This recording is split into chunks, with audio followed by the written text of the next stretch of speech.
Hey there, money-savvy friends. In the previous video, we talked about how inflation is sneakily eating away at your hard-earned cash and how to fight back with high-interest savings accounts. If you have not seen it, here is the link. It is also in the description below this video. But today, we're leveling up our money game and diving into the world of stocks. Don't worry if you're new to this. We're starting with the basics and keeping it simple. What's a stock? All right, picture this. You've got a lemonade stand that's doing so well, you can't keep up with demand. You need more cash to expand, so you decide to sell pieces of your business to your neighbors. Each piece is called a stock, and now your neighbors are part owners of your lemonade empire. That's basically how stocks work in the big business world. In real life, when you buy a stock, you're buying a tiny piece of a company. It could be Apple, Netflix, or even that coffee shop chain you love. You become a part owner, and if the company does well, your piece of the pie becomes more valuable. What is stock market? Now, imagine a huge marketplace where people are buying and selling these pieces of companies all day long. That's the stock market in a nutshell. It's like eBay for company ownership, where prices go up and down based on how much people want to buy or sell at any given moment.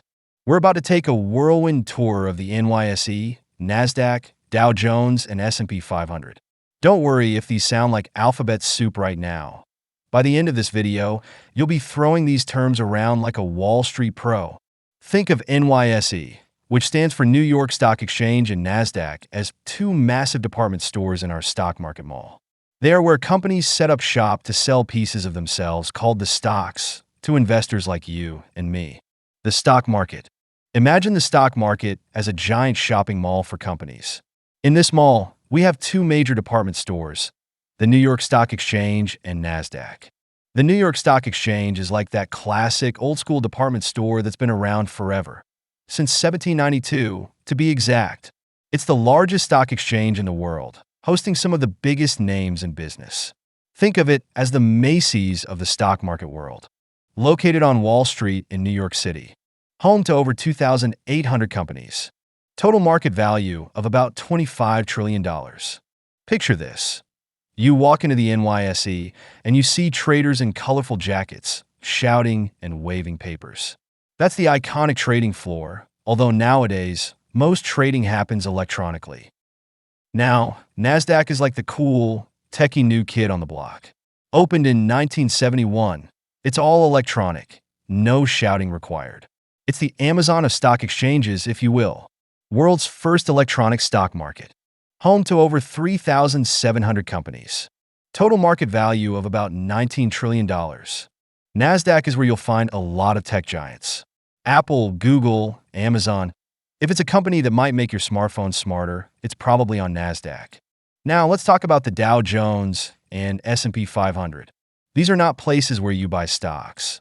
They're more like the mall directories that show you how certain stores, that is companies in the mall, are doing overall. Dow Jones Industrial Average, DJIA. The Dow is like the VIP lounge of our stock market mall. It's got a strict guest list of just 30 companies, but oh boy, what a guest list it is.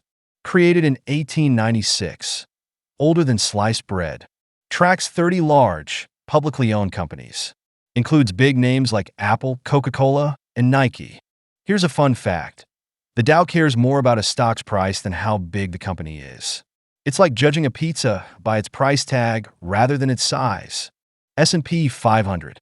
The S&P 500 is like the main mall directory that shows you how the 500 biggest stores, that is, companies in a mall, are doing overall. Created in 1957. Tracks 500 of the largest U.S. companies. Represents about 80% of the total U.S. stock market value. You should also know what a dividend is before I get to how beneficial investing in stocks is. A dividend is basically a company's way of saying, hey, thanks for buying my stock and believing in us. Here's a piece of our profits. It's usually a cash payment that gets deposited right into your investment account. For example, if a company declares a 30-cent dividend and you own 100 shares, you'll be $30 richer just like that. What does this have to do with inflation? That is a good question. In the previous video, we have seen how inflation makes money lose value. We discussed on keeping your money in a high savings interest account where the interest rate is around 5%. If the average inflation rate is 2.5%, And if the interest rate in a high-interest account is 5%, your inflation-adjusted growth rate is only 2.5%. This inflation-adjusted earnings are your actual gain in purchasing power. Your nominal earnings on the $100 investment for 1 year are $5. Your inflation-adjusted earnings on the $100 investment for 1 year are $2.50. Now let us compare this to investing in just the stocks that are part of S&P 500. This chart shows how S&P 500 stocks have performed in the last 10 years. If you invested $100 in the S&P 500 at the beginning of 2014, you would have about $401.70 at the end of 2024, assuming you reinvested all dividends. This is a return on investment of 13.7% per year. If you adjust this for inflation in these 10 years, you would have earned $303.32. Let's put this in perspective. If you invested $100 in high-yield savings account in 2014, assuming the inflation-adjusted rate is 2.44% per year, after 10 years, your $100 might be worth about $127 per the purchasing power at the end of 2024.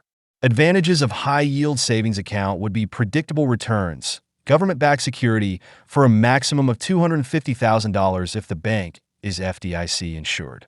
Easy access to your cash, also called as liquidity.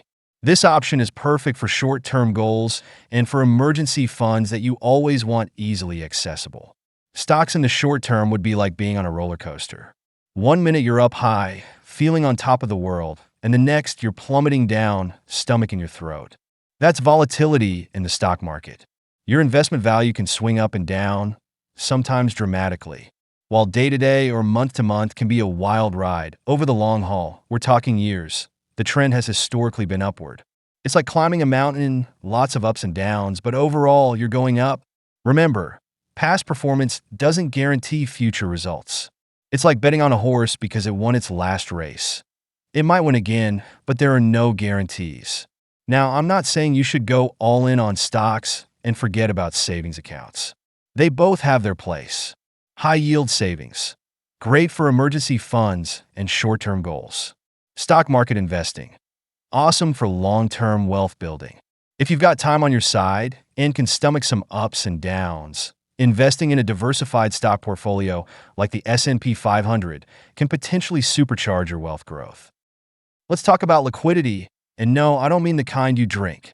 We're talking about how quickly you can turn your investments into cold, hard cash.